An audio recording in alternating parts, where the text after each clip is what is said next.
Hola, ¿qué tal? Yo soy Óscar Emanuel, alumno del CETIS número 94 de la especialidad de mantenimiento automotriz. La finalidad de este video es proporcionar las herramientas básicas a los alumnos acerca de la electricidad y la electrónica que se aplica en la operación del motor del automóvil. Este video está dividido en tres partes: electricidad básica, electrónica básica y electrónica del automóvil.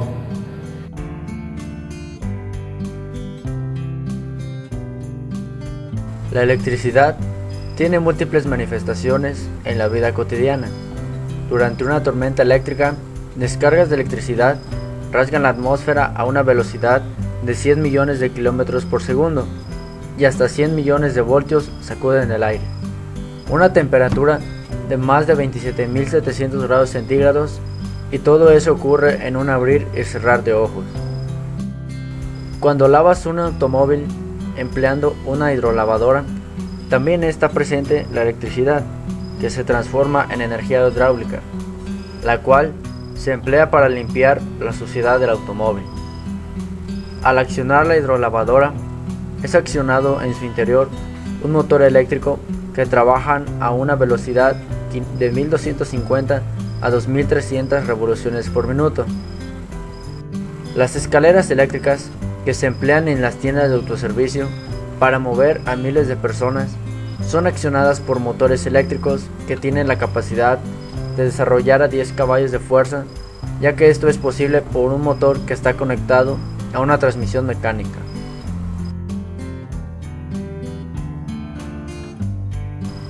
En la industria de la transformación también se emplean motores eléctricos que desarrollan una gran potencia para la fabricación de engranes y rectificación de otras piezas mecánicas.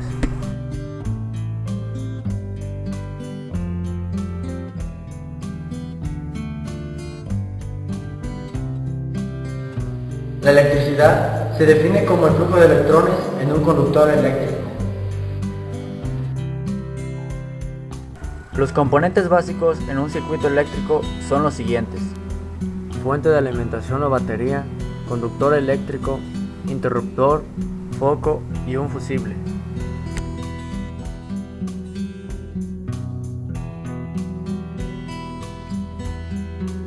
Los conductores eléctricos son aquellos materiales que ofrecen poca resistencia al flujo de electrones o de electricidad, dejando pasar fácilmente la corriente eléctrica de manera semejante como las tuberías conducen agua a través de un circuito hidráulico. Los conductores utilizados en instalaciones eléctricas son generalmente alambres de cobre o de aluminio, desnudos o descubiertos con algún tipo de material aislante, que son los que actúan como paredes de protección.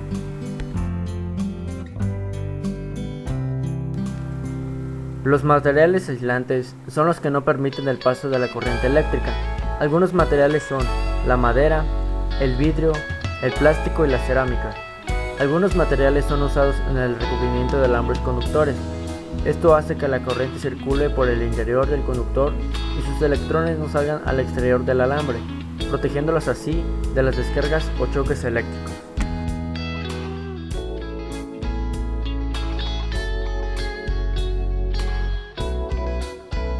La corriente eléctrica o intensidad de corriente es simplemente el movimiento de cargas eléctricas que pasan a través de un conductor o por un punto dado de un circuito durante un tiempo determinado.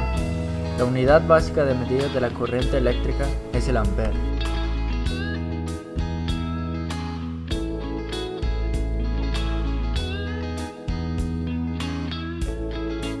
La corriente alterna es aquella que circula durante un tiempo en un sentido y después en sentido opuesto. Su polaridad se invierte de positivo a negativo periódicamente, haciendo que la corriente fluya alternativamente en una dirección y luego en la otra. Esta se representa con las letras CA. Este tipo de corriente es la que nos llega a nuestras casas y sin ella no podríamos utilizar nuestros artefactos eléctricos y no tendríamos iluminación en nuestros hogares. La corriente alterna se mide con un multímetro. Este es un multímetro con el cual vamos a medir la corriente alterna girando la perilla en voltaje de corriente alterna.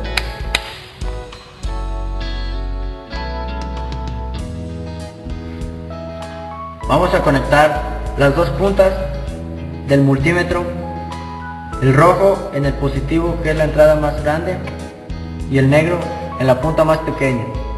El contacto. Aquí se muestra la medida de lo que es la corriente alterna. Aquí son 139 y 140 volts, la letra V que significa volts, de corriente alterna, AC. La corriente directa o corriente continua es aquella corriente en donde los electrones circulan en un mismo sentido o en una misma dirección. Este tipo de corriente es muy utilizada en los aparatos electrónicos portátiles y en los automóviles. Generalmente estos aparatos vienen con una pila y no pueden tener cambios de polaridad, ya que pueden producir cortocircuitos. A continuación, tomaremos la medida de voltaje de corriente directa, primeramente girando la perilla en el signo de voltaje de corriente directa. Como observamos, la medida del voltaje de corriente directa es de 13.21 volts.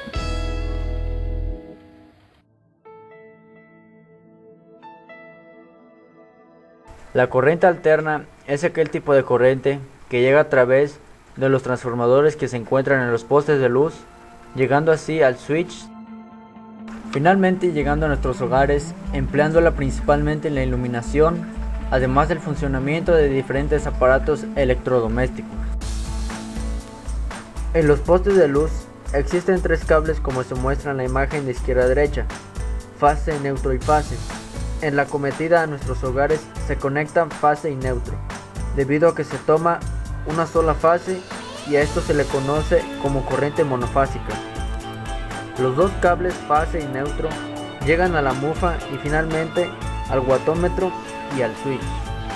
A continuación, probaremos la alimentación de la corriente alterna empleando los siguientes instrumentos: un socket y dos pedazos de cable de aproximadamente 10 centímetros y un foco. Aquí se puede observar las alimentaciones de fase y neutro. Primeramente, mediremos con un multímetro la alimentación. En esta prueba se recomienda no tocar los cables de alimentación, ya que puede ser muy peligroso. Como observamos, tenemos una lectura de 130 volts de corriente alterna. Empleando el multímetro, vamos a probar el estado de los fusibles.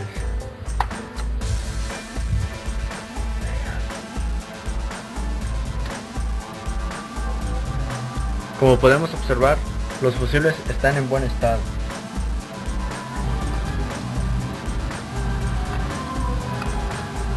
Como aquí podemos ver, un fusible está en mal estado. Ahora haremos la misma prueba, pero con el probador casero.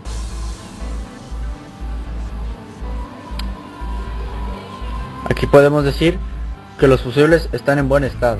Aquí podemos ver que hay paso de corriente. Sin embargo, aquí no hay paso de corriente, por lo que un fusible está en mal estado. Por otro lado, la corriente directa es aquella que se emplea en dispositivos o maquinarias en el que se emplea una o más baterías, por ejemplo los celulares y el automóvil.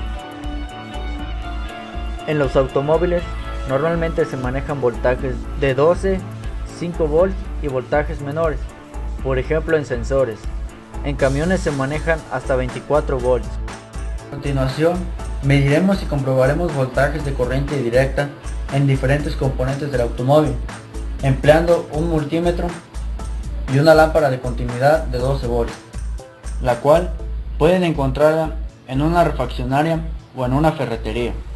Este es el relevador de la bomba de combustible, y aquí vamos a comprobar una alimentación de corriente de batería y corriente de ignición. Esta es una corriente de batería. A continuación, probaremos la corriente de ignición abriendo 3 veces el switch.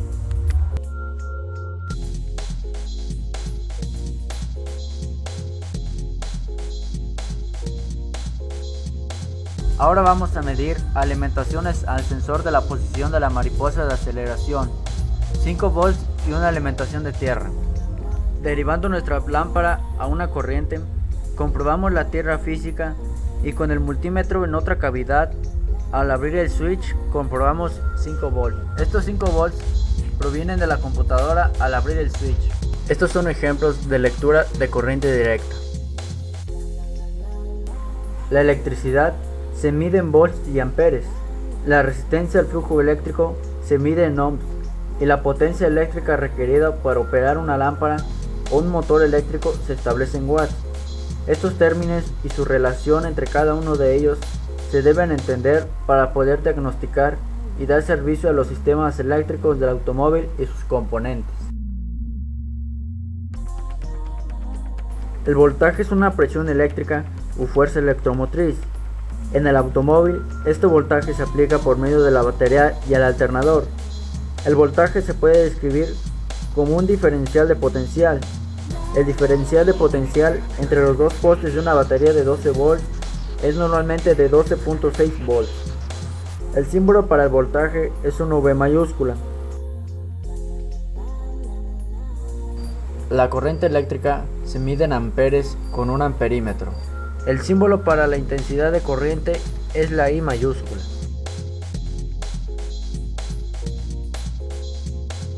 La resistencia eléctrica es la oposición al flujo de electrones. La letra R mayúscula es el símbolo para la resistencia. La letra mayúscula griega omega es el símbolo para los ohms. La resistencia de un alambre eléctrico se incrementa a medida que aumenta su longitud y temperatura. El diámetro o el área de la sección transversal del alambre es también un factor. Teniendo en cuenta estas tres variables, definiremos la ley de Ohm. Gregor Simon Ohm fue un físico y matemático alemán. Simon Ohm descubrió que estas tres variables están relacionadas entre sí, observando que si se mantiene la misma diferencia de potencia aumentando la resistencia del conductor eléctrico, disminuye la corriente que circula por el circuito, y al aumentar el voltaje aplicado a un conductor sin variar su resistencia, aumenta la corriente del circuito. De lo anterior, la ley de Ohm se define como: si se aplica una diferencia de potencial o voltaje igual a 1 volt en un circuito eléctrico que contenga una resistencia de 1 ohm, se provocará una corriente en 1 ampere por ese circuito. Simon Ohm lo representa de la siguiente manera: I es igual a V entre R, donde I es la corriente expresada en amperes, V es el voltaje o diferencia de potencial entre los dos extremos del conductor medido en volts, y R es la resistencia del circuito y se mide en ohms. Matemáticamente hablando, podemos obtener cualquiera de estas variables, es decir, si despejamos intensidad de corriente, tendremos que intensidad de corriente es igual a voltaje sobre resistencia. De igual manera, si despejamos la resistencia, tenemos que resistencia es igual a voltaje entre intensidad de corriente. Finalmente, si despejamos voltaje, tenemos que voltaje es igual a intensidad de corriente por resistencia.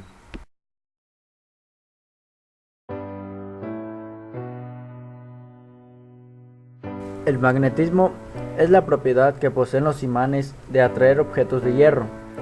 El área donde un imán es capaz de atraer se llama campo magnético. El mineral denominado magnetita es un imán natural.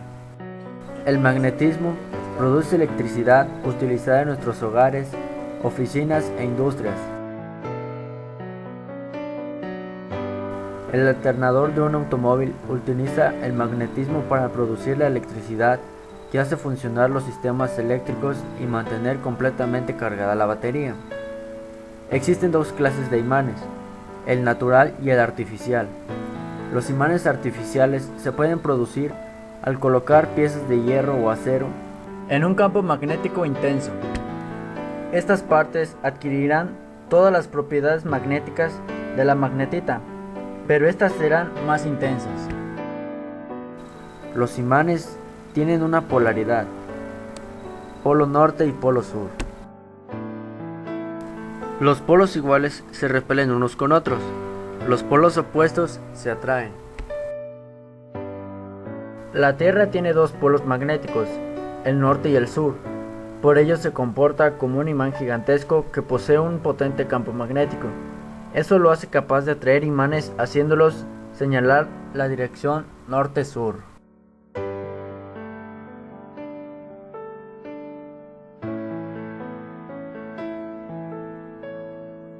La fuerza magnética es invisible.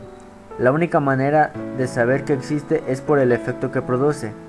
La acción de un imán se puede explicar por el reconocimiento que las líneas de fuerza invisible dejan en el imán en uno de sus extremos al envolver a entrar a este por el otro extremo. A estas líneas de fuerzas invisibles también se les llaman líneas de flujo magnético. Este principio de funcionamiento del electromagnetismo se emplea para entender el funcionamiento de los solenoides. Este es el solenoide del motor de arranque o marcha del automóvil, en el cual se puede observar cómo se utiliza la fuerza magnética generada en su interior para después transformarla en energía mecánica.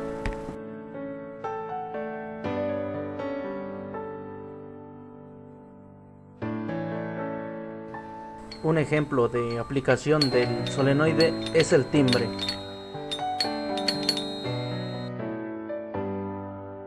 La electricidad y el magnetismo están relacionados íntimamente. El magnetismo se puede utilizar para producir electricidad y esta se puede emplear para producir magnetismo.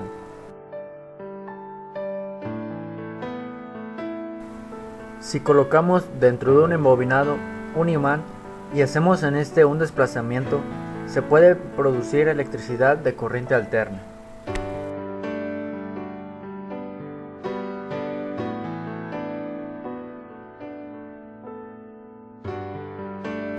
El proceso se puede automatizar si se coloca la bobina en un rotor. El núcleo de hierro solo tiene la finalidad de hacer más intenso el campo magnético. Ello se debe a que los alternadores producen electricidad y los motores eléctricos utilizan el magnetismo para producir potencia eléctrica. Una central eólica, en general, cualquier central que no sea fotovoltaica, utiliza este principio para generar corriente alterna.